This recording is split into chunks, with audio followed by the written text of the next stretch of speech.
Hello बच्चे, नमस्ते। कैसे हैं आप लोग? आशा करता हूं कि आप लोग स्वस्थ होंगे और मस्त होंगे और अपनी पढ़ाई मन लगाकर कर रहे होंगे, अपने गोल की तरफ आगे बढ़ रहे होंगे। बच्चों देखिए, आज हम समाजशास्त्र में समिति का अर्थ और परिभाषा के बारे में देखेंगे। इससे पहले आप संस्था के बारे में देखें। यदि आप समाजशास्त्र का तैयारी कर रहे हैं, आपके विषय में समाजशास्त्र है बीए में, तो आप इस वीडियो को देखिए और पूरा फुल वॉच कीजिए।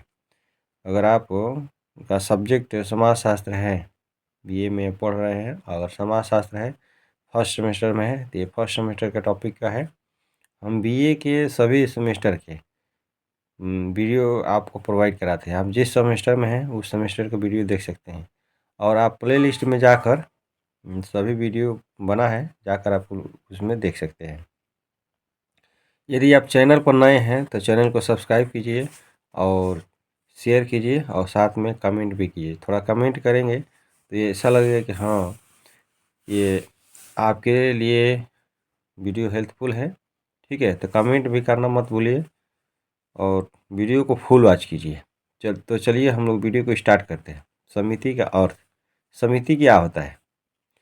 देखिए, समिति व्यक्तियों का समूह है। समिति क्या है? व्यक्तियों का समूह है। यह किसी विशेष हित या उद्देश्य की पूर्ति हेतु व्यक्तियों का एक संगठन है।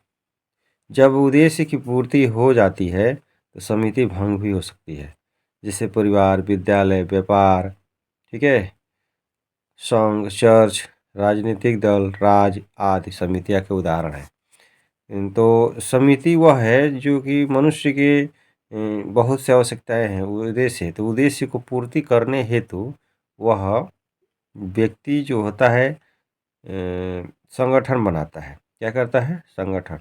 और जब उद्देश्य की पूर्ति हो जाता है तो संगठन उस समूह का भंग भी हो सकता है। तो समिति का स्थायित्व तो नहीं है।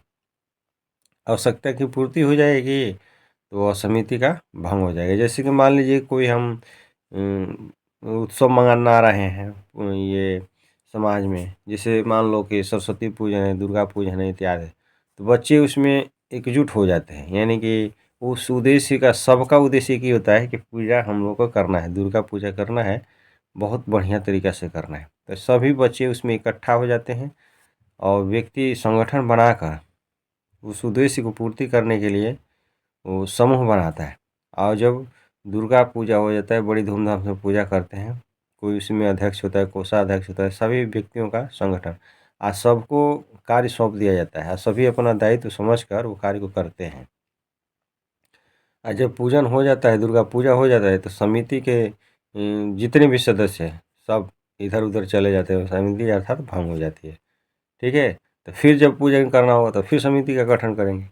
तो इसमें यही है कि समिति अस्थायी तो नहीं है, समिति का भंग भी हो सकता है। ठीक है, और इसमें उद्देश्य की पूर्ति हो जाए, समिति का भंग हो जाता है। इसके बाद है परिभाषा, यानी समिति के परिभाषा हम लोग देखेंगे। क्या देखेंगे? समिति के परिभाषा।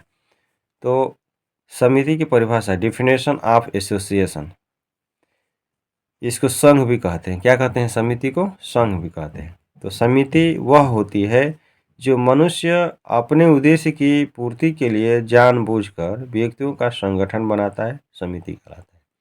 तो मनुष्य जो होता है जानबूझकर अपने उद्देश्य की पूर्ति के लिए व्यक्तियों का संगठन बनाता है और उद्देश्य की पूर्ति करता है। यानी कि संगठन जानबूझकर करता है, ऐसा नहीं कि अपने आप हो जाता है। उद्देश्य की पूर्ति के लिए वो जानबूझकर एक संगठन बनाता है। ठीक है, तो उसी को हम लोग क्या कहते हैं? समिति कहते हैं। परिभाषा निम्न विद्वानों ने दिया है, विभिन्न प्रकार के विद्वान दिए विभिन्न मत के अनुसार अपना, तो उनमें से हम लोग कुछ इम्पोर्टेंट परिभाषा है उसके बारे में देखेंगे। जैसे मैकाइवर एम पेज है, ये मैकाइवर एम पेज, इन्होंने क्या कहा है समिति के बारे में? मैकाइवर एम पेज के अनुसार, समान हित एवं हितों की पूर्ति के लिए दूसरे के सहयोग के साथ सोच विचार कर संगठित किए गए समूह को समिति कहते हैं। देखिए, तो इन्होंने भी कहा है समान हित एवं हितों की पूर्ति के लिए दूसरों के सहयोग का साथ सोच विचार कर संगठित किए गए समूह को समिति कहते हैं। ठीक है, बोगार्ट्स ने भी कहा है, समिति के परिभाषा के रूप में बोगार्ट्स ने भी बताया। क्या बताए हैं कि समिति प्रायः किसी उद्देश्य की पूर्ति के लिए लोगों का मिलजुल कर कार्य करना है। यानी कि इन्होंने बताया कि समिति वह है प्रायः कि किसी उद्देश्य की पूर्ति के लिए लोगों का मिलजुल कर कार्य करना ही क्या है, समिति है। ठीक ना। तो समिति के परिभाषा आप लोग आशा करता हूँ समझ में आ गया है। ठीक है, याद रखिएगा। तो समिति के परिभाषा एक बार और आप लोग सुन लीजिए। समिति क्या होती है? मनुष्य के बहुत सी आवश्यकताएं होती है। ठीक है ना।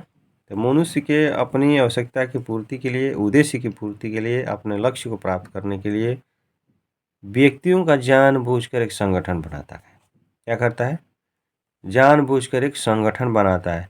और जानबूझकर जो संगठन बनाता है उसी संगठन को हम लोग क्या कहते हैं, समिति कहते हैं।